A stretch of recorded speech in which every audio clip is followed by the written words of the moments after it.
So Bert is with us for the next couple of hours. Let's start with the Patriots not having an offensive coordinator yet. Zoe has been very impatient. He's getting to a point where he's not happy. Done with it. He's upset that they have not acted more quickly. Feels quiet to now. nail this thing down and get it settled. Need direction. Should we all feel that way? I think that the part of the problem is there's like a number of teams that are in the same boat. Like the Raiders are looking for an offensive coordinator. The Bears were. The Steelers are. The Saints are. So, you have like a few different guys that I think have interviewed in a lot of these places. Dan Pitcher was one that was sort of making those rounds, and he winds up deciding to stay in Cincinnati and replace Brian Callahan. Zach Robinson's another one that I know has been a really hot name, and rightfully so. Had Kellen Moore not been able to get out of Dallas last year, he probably would have been the Chargers offensive coordinator under Brandon Staley. And so, I think that that's part of the game all of these teams are engaged in right now is getting to know some of these younger guys who have built reputations for themselves, but maybe the higher-ups don't know as well. And I actually think when we get to the end of this, it's not impossible that we could have like almost like a two-pronged approach to the way the Patriots fill the job. Or maybe it's like one of the young guys is the coordinator, and then you have somebody coming in, like an Alex Van Pelt or somebody like that who's got a lot of experience that can be the over-the-top guy. I think that they're going to try to be thoughtful about the way they put that together. Yuck. And that's my question. Like you just mentioned, Steelers. You think of their receivers. You got Kenny Pickett there. Bears got filled. Excuse me. Raiders are still open. Yep. There's others open. Like all those other teams you mentioned, Saints, are all more attractive than here from a personnel and offensive standpoint. Well, and also like so, I feel like you're going to get. Well, those are going to get filled. For example, like if you're looking at the Pittsburgh job, like you have an idea of what you're walking into. Mike Tomlin's been there for 17 years. Yeah. You know what I mean? You don't really know here. And you're also like in this position where you're joining up with a coach who's following a legend. And that's got to be a factor. The same way it was like the Bears, for example. Like the Bears are a great example, right? Because like this is the one reason why it's fair to be impatient. Shane Waldron had a ton of interest because Shane Waldron sort of checks both boxes, right? He's still young, but he's got the play calling experience, and he has the McVay-Shanahan offense, right? And Shane had connections here. Shane had worked here before twice. And so the Patriots interviewed Shane. The Bears knew we have a job that might not be the most attractive situation right now for a coordinator. Even though you have the number one overall pick and maybe Caleb Williams, you have a head coach who's probably on the hot seat, right, in Matt Eberflus. So there's a reason not to go there the same way there's a reason not to come here, just for the reasons are different, right? And the Bears basically attacked that by saying, we're going to get way ahead of everybody, and we're going to be aggressive, and we're going to go interview people, and we're going to move very fast. And so they basically put Shane Waldron in a position where it's like, I have this one here. And like, these other teams might offer it to me, but they haven't yet.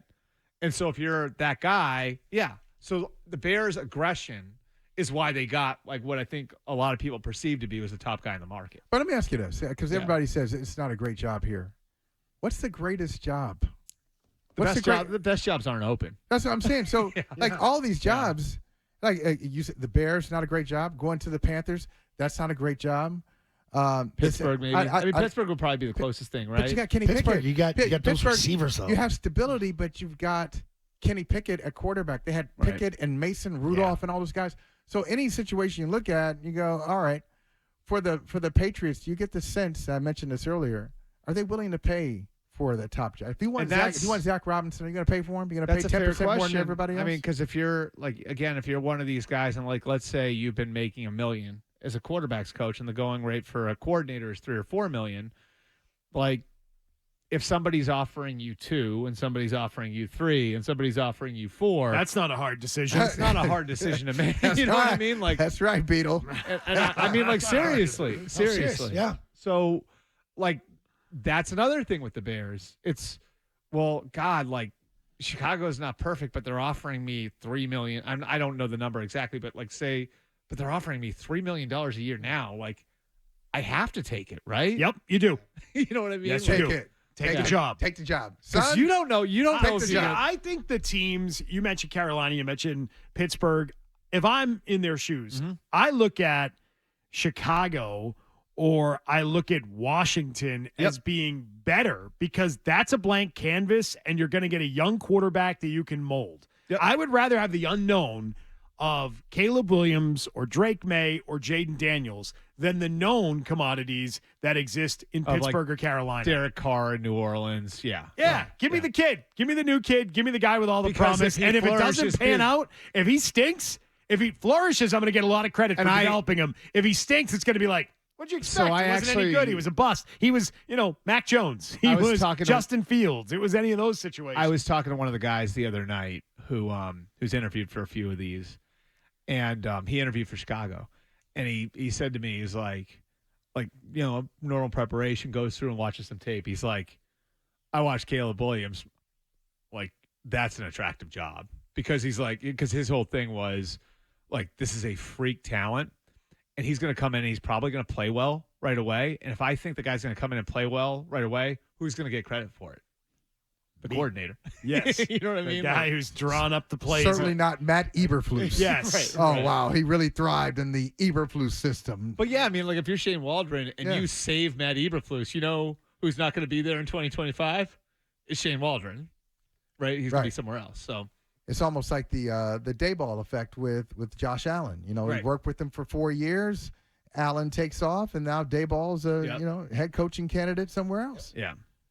So like it's just interesting the moving pieces here because you're right to say like the best jobs aren't open.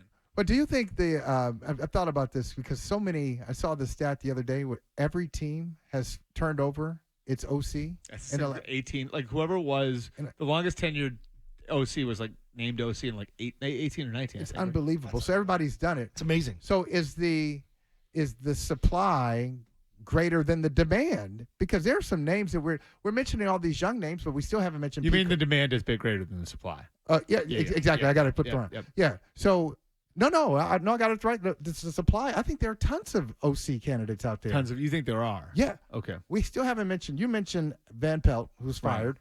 He worked for 5 quarterbacks, and the guy got fired. Right. In Cleveland. Pete Carmichael Jr., who is a Saints with or without Sean Payton, was has the done a coordinator good there job. for 15 years. You mentioned Kellen Moore. So some of the names that we've forgotten are still out there. Josh McDaniels is still out there. I know we're not crazy here, but these are good coordinators. Like Gerard Johnson worked with. And then there's with C.J. Stroud in Houston. Like I'll tell you another one who's like Brian Johnson was just a big hot name 2 years ago. Now Philadelphia collapses. He gets kind of caught in the crossfire there. So do you think are we zeroed in on the hot new names at the expense of some good people who've maybe been forgotten about in the last year? I mean, like Kellen Moore was seen as like a rising star, like a sure shot head coach, and I think you see how fickle these things are. Like, I know some people will say like, well, why would you take the Broncos job? Why would you take the Cardinals job? And then you look at what happens to like these guys' stock, right? Like, and how quickly it can collapse.